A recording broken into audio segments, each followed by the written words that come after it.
देखिए, युद्ध को लेकर ट्रंप के सहयोगी देश अब सीधे विरोध में उतर आए हैं। यह अमेरिका की बादशाहत को खुली चुनौती है। यह ट्रंप को उनके ही सहयोगी देशों की खुली ललकार है। जिस पश्चिमी गठबंधन के ने दशकों तक एकजुट होकर दुनिया की दिशा तय की, आज वही दरकता हुआ नजर आ रहा है। और इस दरार की सबसे बड़ी वजह बनकर उभरे डोनाल्ड ट्रंप, जिनकी नीतियां, जिनके तेवर और जिनका युद्ध को लेकर पागलपन अब उनके ही सहयोगियों को नाराज कर रहा है। नेटो, जो कभी पश्चिमी ताकत का सबसे बड़ा पिलर था, अब वही ढहने की कगार पर।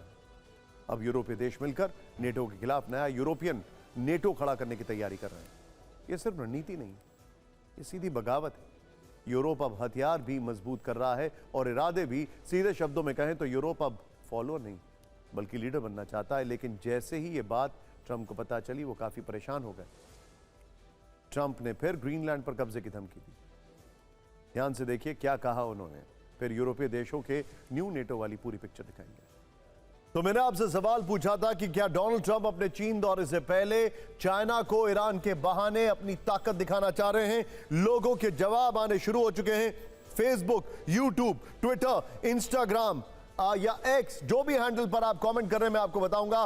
ब्रखर ने कहा यस सर, डायरेक्ट वॉर नहीं बल्कि ट्रंप का पावर प्ले है ये, वेल सेड। विजय कुमार कह रहे हैं यस यूएसए। फिर जी बिल्कुल युग परमार, जी बिल्कुल ट्रंप शक्ति प्रदर्शन कर रहे हैं। हसीम मुनीर ईरान में, शहबाज शरीफ सऊदी में। इस बार कौन सी खिचड़ी पक रही है निशान सर, ये उन्होंने कहा है। फिर आगे एक और बड़ी बात, दिनेश सिंह कह रहे हैं कि अमेरिका जो है वो अपनी ताकत दिखा रहा है। आगे शुभम काले कह रहे हैं यस, अमेरिका हार चुका है युद्ध में, ये एजे मोबाइल पियानो कह रहे हैं। फिर एक और है, अमेरिका कुछ नहीं कर सकता सिवाय ताकत दिखाने के अलावा, ये इजाज खान साहब कह रहे हैं। शुभम काले कह रहे हैं यस। यानी लोगों का जो कमेंट है उनका यही है कि अमेरिका अपनी ताकत दिखाने की कोशिश कर रहा है। खैर, ट्रंप के बयान यूरोप के देशों की मुसीबत बढ़ा रहे हैं, तो वहीं यूरोपीय देश बड़ा मंथन करने जा रहे हैं। इसके लिए पहली कोशिश 17 अप्रैल को होगी, जब फ्रांस के राष्ट्रपति इमैनुअल मैक्रों और ब्रिटिश प्रधानमंत्री कीर स्टारमर के साथ 40 देशों की वीडियो कॉन्फ्रेंसिंग होने जा रही है।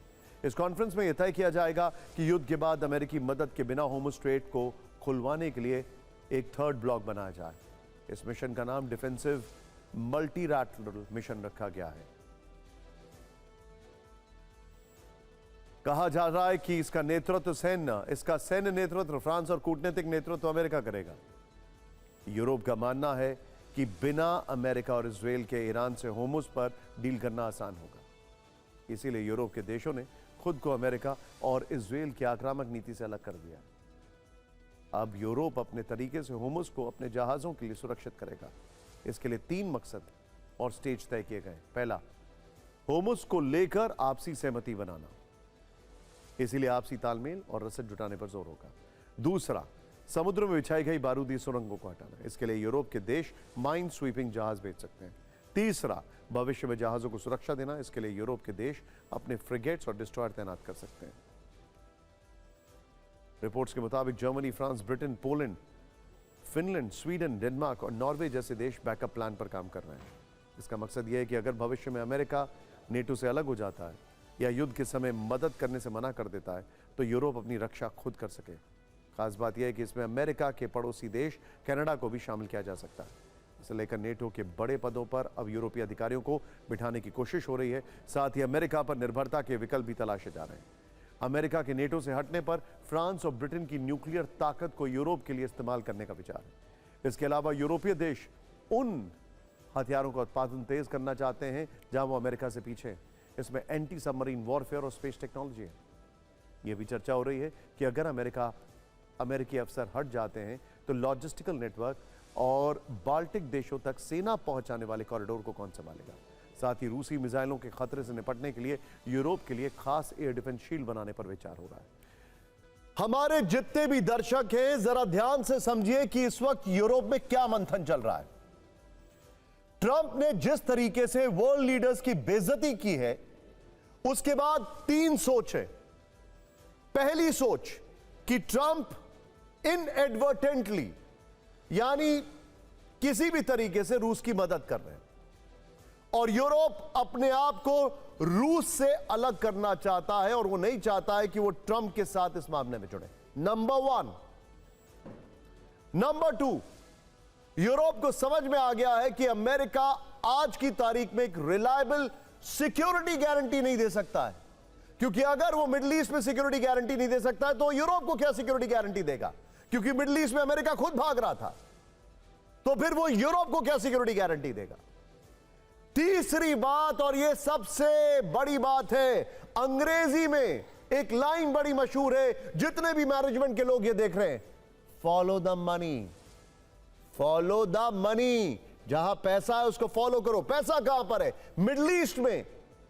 अगर मिडिल ईस्ट में अमेरिका अपने बेसिस को नहीं बचा पाया, मिडिल ईस्ट के लोगों की बेइज्जती हो रही है। हमें पता है मोहम्मद बिन सलमान के लिए ट्रंप ने क्या कहा है। अगर मिडिल ईस्ट में आज की तारीख में अमेरिका से मोह भंग हो रहा है तो फिर कौन जाएगा वहां पर? चाइना या यूरोप? यूरोप के लिए वो एक बहुत बड़ा मनी ट्रेल है। Follow the money. आगे बढ़ते हैं। वैसे कुछ दिनों पहले तक इटली की पीएम जॉर्जिया मेलोनी बड़े हंसते मुस्कुराते हुए ट्रंप से मिलती थी। यूरोप की वो इकलौती ऐसी लीडर थी जो ट्रंप के हमेशा फेवर में बात कर रही थी। लेकिन अब जिस तरह की भाषा में मेलोनी ने ट्रंप को जवाब दिया है वो हैरान करता है। इसका ट्रिगर पॉइंट पोप के ऊपर ट्रंप का कमेंट था। वहीं इटली में विपक्ष की नेता भी पूरी तरह से जॉर्जिया मेलोनी के साथ दिखाई दे रही हैं, और यह अपने आप में बड़ी हैरानी वाली बात है।